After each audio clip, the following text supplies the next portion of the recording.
Hello students, in this video we will discuss about the investment decision and the process of investment.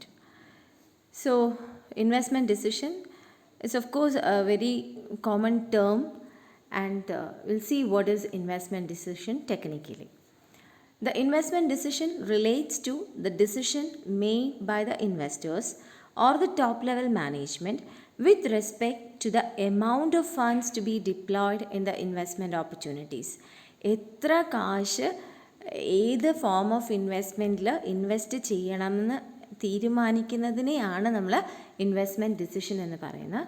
Simply selecting the type of assets in which the funds will be invested by the firm is termed as investment decision.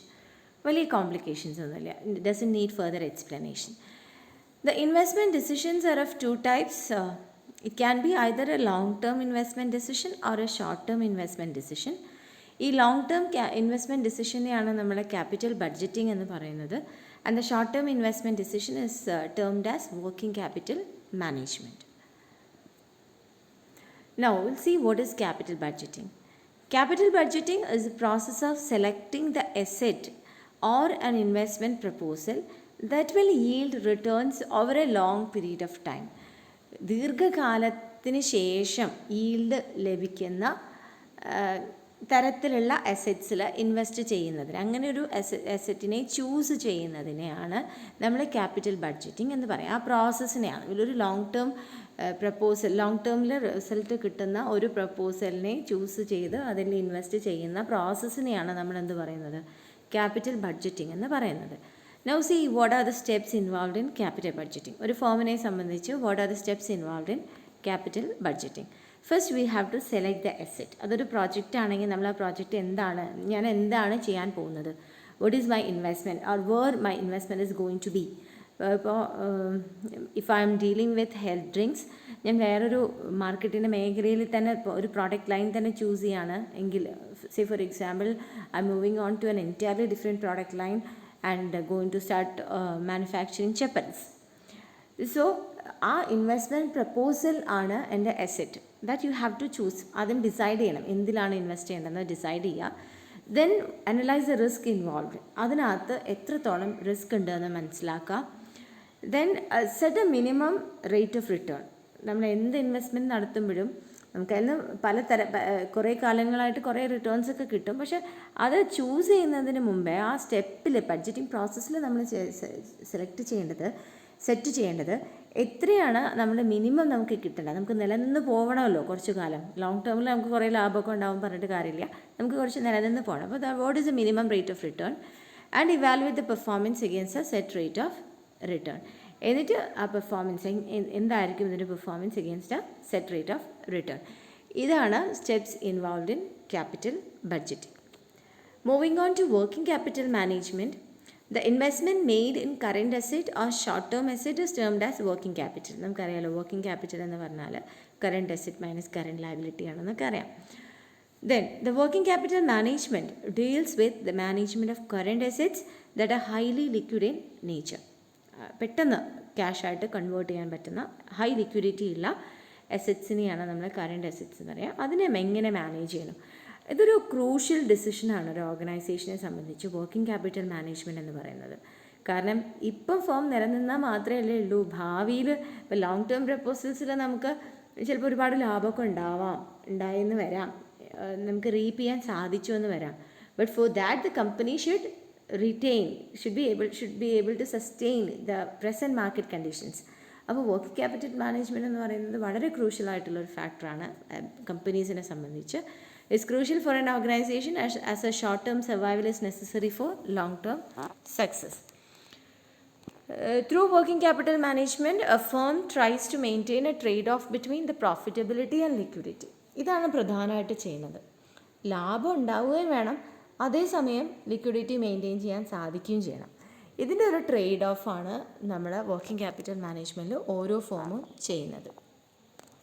So these are all about investment decision. ഇപ്പോൾ investment decision എന്ന് പറയുന്നത് nothing but the decision to invest your money. എത്ര amount ഏത് type of അസറ്റിൽ invest ചെയ്യണം എന്നുള്ള നിങ്ങളുടെ തീരുമാനത്തിനെയാണ് investment decision എന്ന് പറയുന്നത്. Next is investment process. എന്താണ് ആ ഇൻവെസ്റ്റ്മെൻറ്റിൻ്റെ സ്റ്റെപ്സ് അല്ലെങ്കിൽ പ്രോസസ്സ് എന്താണെന്നുള്ളതാണ് നമ്മൾ ഡിസ്കസ് ചെയ്യാൻ പോകുന്നത്.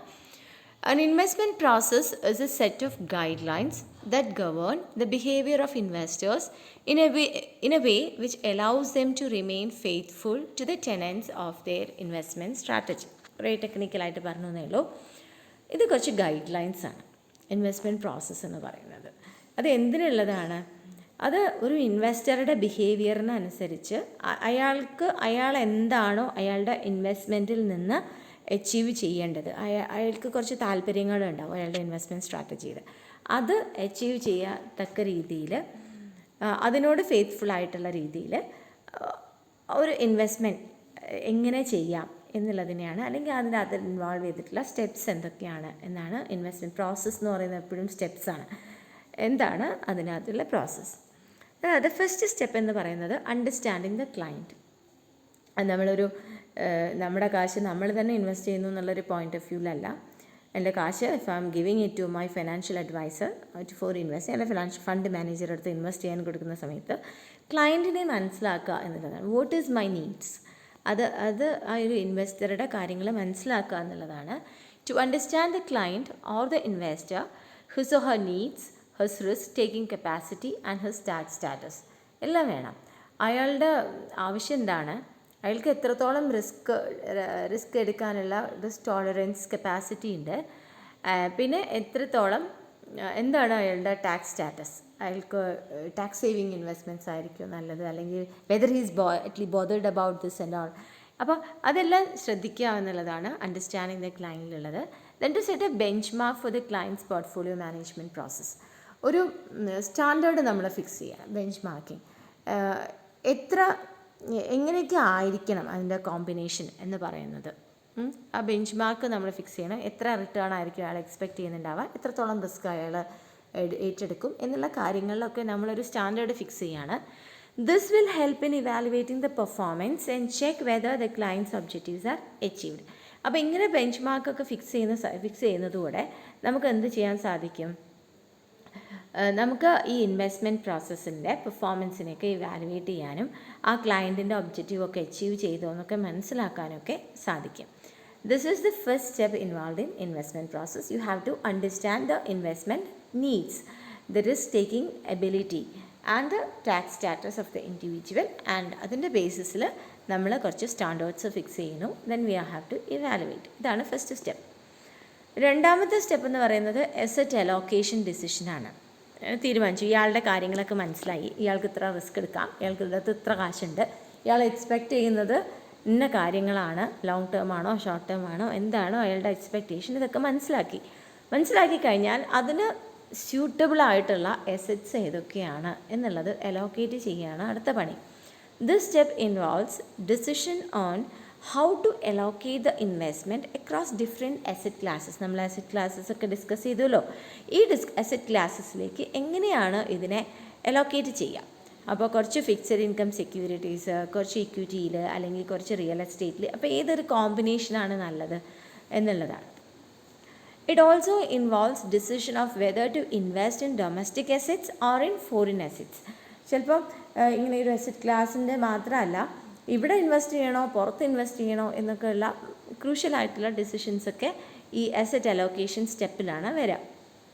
The investor will make this decision after considering the macroeconomic conditions and overall market status. ഇതെങ്ങനെയാണ് തീരുമാനിക്കുക? എന്തൊക്കെയാണ് മാക്രോ എക്കണോമിക് കണ്ടീഷൻസ്? ഇപ്പോൾ എസ്പെഷ്യലി ഒരു ഫോറിൻ ഇൻവെസ്റ്റ്മെൻറ്റിനൊക്കെ പോവുകയാണെങ്കിൽ മാക്രോ എക്കണോമിക് കണ്ടീഷൻസൊക്കെ കൂടുതലായിട്ട് അനലൈസ് ചെയ്തിട്ട് വേണം അതിലേക്ക് ചാടുക. And overall market status. അപ്പോൾ എക്വിറ്റീസൊക്കെ ഭയങ്കര സ്റ്റോക്ക് മാർക്കറ്റൊക്കെ ഭയങ്കര ഡള്ളായിട്ടിരിക്കുന്ന സമയമാണെങ്കിൽ ചിലപ്പോൾ ഇപ്പോൾ വാങ്ങിക്കുന്നതായിരിക്കും നല്ലത് സെൽ ഓഫ് ചെയ്യുന്നതിനേക്കാളും. അല്ലെങ്കിൽ ഒരു ഫ്യൂച്ചറായിട്ടൊരു പ്രഡിക്ഷൻ എന്ന് പറയുന്നത് ഭയങ്കര മോശമാണെങ്കിൽ നമുക്ക് ആ മാർക്കറ്റിൽ നിന്ന് മാറി നിൽക്കുന്നതായിരിക്കും നല്ലത്. കുറച്ചുകൂടി ഫിക്സഡ് ഇൻട്രസ്റ്റ് ബെയറിംഗ് സെക്യൂരിറ്റീസിലേക്ക് പോകണമായിരിക്കും നല്ലത്. സോ അത് മാർക്കറ്റിൻ്റെ സ്റ്റാറ്റസിനൊക്കെ അനുസരിച്ച് മാക്രോ എക്കണോമിക് വാരിയബിൾസിനൊക്കെ അനുസരിച്ചുമാണ് അതൊക്കെ തീരുമാനിക്കുക. അപ്പോൾ മാക്രോ എക്കണോമിക് വാരിയബിൾസ് നിങ്ങൾ ഓർക്കണമെന്ന് ഞാൻ വിചാരിക്കുകയാണ്. എല്ലാ കണ്ടീഷൻസും പൊളിറ്റിക്കൽ, ഇക്കണോമിക്, സോഷ്യൽ എല്ലാ കണ്ടീഷൻസിനെയൊക്കെ ഇവാലുവേറ്റ് ചെയ്തതിന് ശേഷം ചെയ്യുക. ഇതാണ് രണ്ടാമത്തെ സ്റ്റെപ്പ്. അപ്പോൾ ഇൻവെസ്റ്ററെ മനസ്സിലാക്കി, എന്തൊക്കെ തരം അസറ്റ് ഈ വ്യക്തിക്ക് വേണം എന്നുള്ളത് നമ്മൾ അലോക്കേറ്റ് ചെയ്തു. രണ്ടാമത്തത് പോർട്ട്ഫോളിയോ സ്ട്രാറ്റജി സെലക്ഷനാണ്. നമുക്കൊരു സ്ട്രാറ്റജി വേണം ഈ പോർട്ട്ഫോളിയോ ചൂസ് ചെയ്യുന്നതിന്. പോർട്ട്ഫോളിയോ പറയുന്നത് കോമ്പിനേഷൻ ഓഫ് അസറ്റ്സ് ആണ്. The third step is in the investment process is to select the proper strategy of portfolio creation. ഈ പോർട്ട്ഫോളിയോ ക്രിയേറ്റ് ചെയ്യാൻ നമ്മളൊരു പെർട്ടിക്കുലർ സ്ട്രാറ്റജി ചൂസ് ചെയ്യണം. അപ്പോൾ എന്തൊക്കെയാണ് അതിലത്തെ സ്ട്രാറ്റജീസ് എന്നുള്ളത് നമുക്ക് ഡിസ്കസ് ചെയ്യാം. It is very important as it forms A basis of selecting the assets that will be added in the portfolio management process. ഈ സ്ട്രാറ്റജി ഇമ്പോർട്ടൻ്റ് ആണ്. ആ സ്ട്രാറ്റജീൻ്റെ ഭാഗമായിട്ടാണ് നമ്മളതിനകത്ത് നമ്മുടെ പോർട്ട്ഫോളിയോയിൽ എന്തൊക്കെ കോമ്പിനേഷൻ ഓഫ് അസെറ്റ്സ് വേണം എന്നൊക്കെ നമ്മൾ തീരുമാനിക്കാം. അതുകൊണ്ട് അത് ഇമ്പോർട്ടൻ്റ് ആണ്. The strategy that conforms to the investment policies and investment objective should be selected. അയാളുടെ ഇൻവെസ്റ്റ്മെൻറ്റ് പോളിസി എന്താണ്, അയാളുടെ ഇൻവെസ്റ്റ്മെൻറ്റ് ഒബ്ജക്റ്റീവ് എന്താണ്, അതിനെയൊക്കെ മനസ്സിൽ വെച്ചിട്ടായിരിക്കണം ആ പോർട്ട്ഫോളിയോ സ്ട്രാറ്റജി നമ്മൾ ചൂസ് ചെയ്യേണ്ടത്. ഇങ്ങനെയൊക്കെ പറയുമ്പോൾ എന്താണ് ഈ പോർട്ട്ഫോളിയോ സ്ട്രാറ്റജി എന്ന് തോന്നുന്നില്ലേ? പോർട്ട്ഫോളിയോ സ്ട്രാറ്റജി രണ്ട് തരത്തിലാണുള്ളത്. One is active portfolio strategy. This process refers to a strategy where the objective of investing is to outperform the market return. Market റിട്ടേണിനേക്കാൾ കൂടുതൽ ഔട്ട്പെർഫോം ചെയ്യലാണ് ഉദ്ദേശമെങ്കിൽ compared to a specific benchmark by either buying securities that are undervalued or by short selling securities that are overvalued. അപ്പോൾ മാർക്കറ്റിനുള്ള റിട്ടേണിനേക്കാൾ ഇപ്പോൾ ഒരു normal investor ഒരു സാധനത്തിൽ ഇൻവെസ്റ്റ് ചെയ്ത ആൾക്ക് എന്ത് റിട്ടേൺ കിട്ടുമോ അതിനേക്കാൾ കൂടുതലായിട്ട് എക്സ്പെക്റ്റ് ചെയ്യുന്ന തരത്തിലുള്ള സ്ട്രാറ്റജിയാണ് ആക്റ്റീവ് പോർട്ട്ഫോളിയോ സ്ട്രാറ്റജി. അതായത് ചിലപ്പം വളരെ ഡള്ളായിട്ട് കിടക്കുന്നതൊക്കെ ഇപ്പോൾ വാങ്ങിച്ചു കൂട്ടിയിട്ട് അതിന് വില കൂടുമ്പോൾ വിറ്റ് കളയാൻ, അല്ലെങ്കിൽ ഇപ്പോൾ വാങ്ങിയിട്ടേ ഉള്ളൂ പക്ഷേ ഇതിന് പെട്ടെന്നൊരു വാല്യൂ ഹൈക്ക് വരുന്ന സമയത്ത് ഇതിനെ നിലനിർത്താതെ പെട്ടെന്ന് വിറ്റ് കളയുക, ഷോർട്ട് സെല്ലിങ്. അപ്പോൾ ഇങ്ങനെയൊക്കെ ചെയ്യുന്നതിനെയാണ് ആക്റ്റീവ് പോർട്ട്ഫോളിയോ സ്ട്രാറ്റജി പറയാം. In this strategy risk and return both are high. കാരണം ലാഭം ഉണ്ടാക്കലാണല്ലോ മെയിൻ. അപ്പോൾ റിട്ടേണും കൂടുതലാണ്, അതേസമയം റിസ്ക്കും കൂടുതലാണ്. This strategy is a proactive strategy. It requires close attention by the investor or fund manager. നമ്മൾ സ്റ്റോക്ക് മാർക്കറ്റ് പ്രൈസസിൻ്റെ ചേഞ്ചസിനെ, ഫ്ലക്ച്വേഷൻസിനെ ക്ലോസ് ആയിട്ട് മോണിറ്റർ ചെയ്ത് എല്ലാം മനസ്സിലാക്കിയാൽ മാത്രമേ എന്താക്കാൻ പറ്റുള്ളൂ, നമുക്കൊരു ആക്റ്റീവ് പോർട്ട്ഫോളിയോ സ്ട്രാറ്റജി ചൂസ് ചെയ്യുന്നെങ്കിൽ the fund manager or the investor who's involve with in, ആരാണോ ഈ ഇൻവെസ്റ്റ്മെൻറ്റ് പ്രോസസ്സൊക്കെ നടത്തുന്നത് അയാൾ ഇത് ക്ലോസ് ആയിട്ട് മോണിറ്റർ ചെയ്യാനും മനസ്സിലാക്കാനും അറിയുന്ന ആളായിരിക്കണം. ദെൻ പാസീവ് പോർട്ട്ഫോളിയോ സ്ട്രാറ്റജി എന്ന് പറയുന്നതാണ് രണ്ടാമത്തത്. This process refers to the strategy where the purpose is to generate returns equal to that of market. മാർക്കറ്റിന് അനുസരിച്ചുള്ള റിട്ടേൺ കിട്ടുക, മറ്റേത് ഔട്ട് പെർഫോം ചെയ്യണമെന്നാണ്. ഇത് മാർക്കറ്റിന് അനുസരിച്ചുള്ള റിട്ടേൺ കിട്ടാൻ വേണ്ടിയിട്ടുള്ളതാണ് passive portfolio strategy. It is a reactive strategy, റിയാക്ഷനാണ്. മറ്റേത് പ്രൊആക്റ്റീവ് സ്ട്രാറ്റജി എന്ന് പറഞ്ഞു. പ്രൊആക്റ്റീവ് സ്ട്രാറ്റജി പറഞ്ഞാൽ വോട്ട് ഈസ് എന്തോന്ന് സംഭവിച്ചു ആ സംഭവിച്ചതിൻ്റെ സിറ്റുവേഷന് അനുസരിച്ച് അങ്ങോട്ട് ആക്ട് ചെയ്യുക. ഇതെന്താ reactive strategy? As A fund manager of the investor reacts after the market has responded. മാർക്കറ്റിൻ്റെ റെസ്പോൺസിന് ശേഷം നമ്മൾ ഓക്കെ മാർക്കറ്റിൽ ഇപ്പോൾ ഇതിന് ഇത്ര വിലയുണ്ട് തീരുമാനമായതിനു ശേഷം നമ്മൾ ചെയ്യണം. മറ്റേതെന്താണ്, മാർക്കറ്റ് എങ്ങോട്ട് പോകുമെന്ന് അവിടെയൊക്കെ സ്പെക്കുലേഷൻസ് ആണ്. മാർക്കറ്റിൽ എന്താ സംഭവിക്കുന്നതിന് മുമ്പ് തന്നെ നമ്മൾ പ്രൊആക്റ്റ് ചെയ്യുകയാണ് ചെയ്യുന്നത്. Okay, then next the fourth step. അപ്പോൾ നമ്മൾ എന്തൊക്കെ സ്റ്റെപ്സ് കഴിഞ്ഞു? First was to understand the client, asset allocation ആയിരുന്നു. അത് കഴിഞ്ഞിട്ട് പോർട്ട്ഫോളിയോ സ്ട്രാറ്റജീസ് ചൂസ് ചെയ്യലാണ്. പിന്നത്തത് അസെറ്റ് സെലക്ഷൻ ഡിസിഷനാണ്. ഇപ്പോൾ ക്ലാസ് ഓഫ് അസറ്റിനൊക്കെ തീരുമാനിച്ചിട്ട് ആ ക്ലാസ്സിൽ തന്നെ എന്താ തീരുമാനിക്കണം എന്നൊക്കെ ഉണ്ടല്ലോ. The investor needs to select the asset to be placed in the portfolio management process. Within each asset class, there are different sub-asset classes. ഉണ്ടല്ലോ, നമ്മൾ രണ്ടാമത്തെ സ്റ്റെപ്പിൽ അസറ്റിനെ അലോക്കേറ്റ് ചെയ്യുക, ഏത് അസറ്റ് ക്ലാസ് വേണമെന്നൊക്കെ തീരുമാനിക്കുകയേ ചെയ്തിട്ടുള്ളൂ. അതിൽ തന്നെ എന്ത് വേണമെന്ന് തീരുമാനിച്ചിട്ടില്ല. അത് ഈ നാലാമത്തെ സ്റ്റെപ്പിലാണ് ചെയ്യുക. For example, in equity shares stock should be chosen. ഏത് കമ്പനിയുടെ ഷെയർസാണ്, നമ്മുടെ ബ്ലൂ ചിപ്പ് കമ്പനീസ് ആണോ നമ്മൾ ചൂസ് ചെയ്യുക, അതല്ലെങ്കിൽ പുതിയ വെഞ്ചറായിട്ട് പുതുതായിട്ട് വന്നിട്ടുള്ള ന്യൂ ഫോംസ് ആണോ നമ്മൾ ചൂസ് ചെയ്യുക, ഇതൊക്കെ ഡിസൈഡ് ചെയ്യണം. Then within the fixed income securities ക്ലാസ്സിൽ ബോണ്ടാണോ ഡിബെഞ്ചറാണോ നമ്മൾ ചൂസ് ചെയ്യേണ്ടത്. അങ്ങനെ ഓരോ അസറ്റ് ക്ലാസ്സിലുള്ള സബ് ക്ലാസ്സസിനെയൊക്കെ തീരുമാനിക്കേണ്ടത്. ഇത് നാലാമത്തെ സ്റ്റെപ്പിലാണ്. And the last step is evaluating portfolio performance. അപ്പോൾ നമ്മൾ ഇൻവെസ്റ്റ് ചെയ്തു, തീരുമാനിച്ചു, ഇൻവെസ്റ്റ് ചെയ്തു, പിന്നെ അവിടെ വിടാൻ പാടില്ല. We have to closely monitor the performance of the portfolio. This is a final step in investment process which evaluates the portfolio management performance.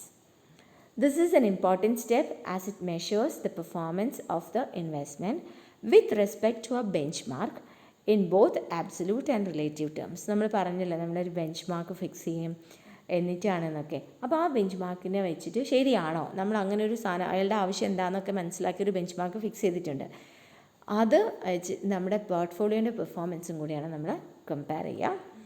The investor would determine whether his objectives are being achieved or not. ഇത്രയാണ് process of investment. Hope it is clear to everyone. Thank you.